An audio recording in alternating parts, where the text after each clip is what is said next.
كتير مننا بيحصل له الموقف ده، تروح مشوار طويل وانت مش حاسب له والبنزين بتاعك ما يكملش، فتيجي في اخره وتبقى متسوح ومش لاقي بنزينه تحط منها بنزين. في الفيديو ده انا هقول لك على التصرف الصح اللي تعمله لما لمبه البنزين عندك تنور ومش لاقي اي مكان تزود منه بنزين، وهقول لك برده تعمل ايه لو عربيتك ما بتاخدش غير بنزين 95 ومفيش قدامك غير 92.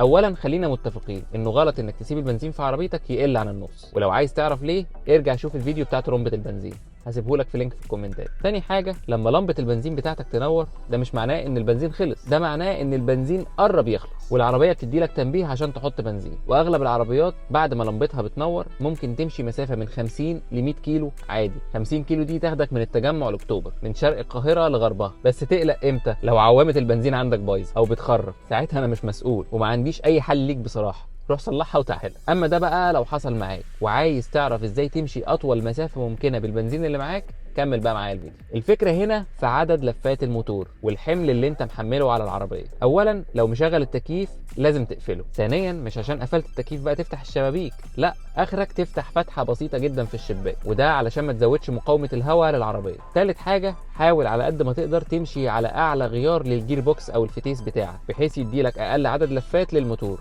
اللي هو عداد الار بي ام، وده في الغالب هيحصل معاك على سرعه من 70 ل 80. رابع حاجه، حاول على قد ما تقدر تثبت سرعتك، يعني ما يحصلش تغيير كبير في السرعه وانت سايق، لان كل ما سرعتك تقل العربيه بتبذل مجهود اكبر وبتستهلك بنزين اكتر عشان تتحرك من مكانها وترجع لسرعتها تاني، وبالتالي هتستهلك بنزين اعلى. فلو انت اتزنقت في طريق زحمه جدا وبقالك حوالي 50 كيلو ماشي من ساعه ما لمبه البنزين نورت، انصحك تخليك ماشي على اليمين، عشان كده البنزين ممكن ما يكملش معاك والعربيه ممكن تقف في اي لحظه، ساعتها هتضطر تركنها وتاخد ازازه تملاها من اقرب بنزين. ولو انت بقى عربيتك بتمشي على بنزين 95 ومش لاقي غير بنزين 92 والعربيه خلاص شطبت وقربت تفصل، حط 92 عادي بس ما تفولش العربيه. وطبعا في الحاله دي مش هتقرص على العربيه خالص، اولا عشان انت اصلا مش معاك بنزين، ثانيا عشان انت حاطط 92 والعربيه اصلا بتاخد 95، وعلى حسب استهلاك عربيتك بقى. بس خليك عارف انك لو حطيت على الاقل 5 لتر هيمشوك حوالي 50 كيلو مرتاح جدا جدا، ولو مشيت على سرعه من 70 ل 80 زي ما قلنا ممكن ال 50 كيلو دول يوصلوا ل 90 و100 كيلو والعربيه لسه ما فصلتش منك،